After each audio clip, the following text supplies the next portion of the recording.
دوستان عزیزم درود و مهر. امروز میخوام با چند عدد کدو سبز یک غذای فوری و فوق‌العاده خوشمزه درست کنیم. 4 عدد کدو سبز متوسط رو طبق ویدیو برش بزنید. اگه پوست کدو سبز رو دوست نداشتین میتونین بگیری. این دیگه کاملا سلیقه‌ایه. این غذا برای 4 نفر در نظر گرفته شده. شما بر اساس تعداد نفرات باید مواد رو کم یا زیاد کنید. بعد از خورد کردن کدوها رو میریزم داخل یه ظرف. مقداری نمک، پاپریکا و یک قاشق غذاخوری آرد بهش اضافه میکنم. من اندازه ها رو هم در طول ویدیو میگم هم داخل دیسکریپشن نوشتم. حالا همه رو با هم دیگه مخلوط میکنم تا کدوها مزه‌دار و خوش رنگ بشن. اگه از غذای تکراری خسته شدین بهتون پیشنهاد میکنم که حتما این غذا رو درست کنیم. مطمئنم کوچیک و بزرگ عاشقش میشن.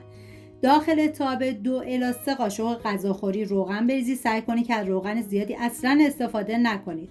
بعد از داغ شدن کدوهای مزه‌دار شده رو میریزم داخل تابه. زمان میدم تا کدوها کمی نرم بشن و بعد از اون سرخ بشن. فرم کدو باید کاملا حفظ بشه، نباید بذارید که له بشه. من سطحش رو صاف میکنم و بهش زمان میدم. توی این فاصله میریم سراغ سبزی تازه که از جعفری استفاده کردم. ریز ریز خورد میکنم. خورد شده جعفری باید 4 قاشق غذاخوری باشه. سعی کنید که از سبزی تازه استفاده بکنید چون عطر و طعم این غذا رو فوق العاده خوشمزه تر میکنه. داخل ظرف 2 عدد تخم مرغ میشکنم و نصف لیوان شیر بهش اضافه میکنم. نصف لیوان آرد، مقداری نمک و پاپریکا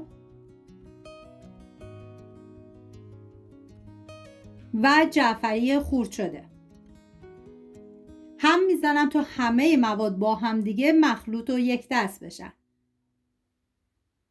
بعد از اینکه کدوها سرخ شدن اول یه هم میزنم. ببینید این غذا رو شما میتونید هم روی گاز درست کنید هم بذارید داخل فر که من ترجیح دادم بذارم داخل فر. فر رو از قبل باید گرم کنیم با دمای 180 درجه به مدت 25 دقیقه. 2 دقیقه آخرم گریل. حالا موادی که آماده کردم میریزم روی کدوها.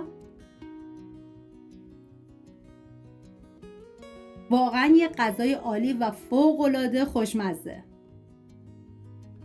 و من برای این غذا از 120 گرم پنیر پیتزا استفاده کردم که مقدار اندازش دیگه کاملا سلیقه‌ایه.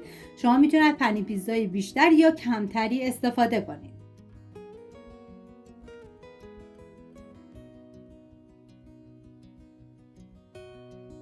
و حالا دیگه میذارم داخل فر. این هم از یک غذای فوری با کدو سبز ساده و قابل تکرار و مناسب روزهایی که وقت یا حوصله زیادی ندارین. امیدوارم درست کنین و در کنار خانواده از خوردنش لذت ببرید. سپاس از همراهی همیشگیتون. تا درودی دیگر، بدرود.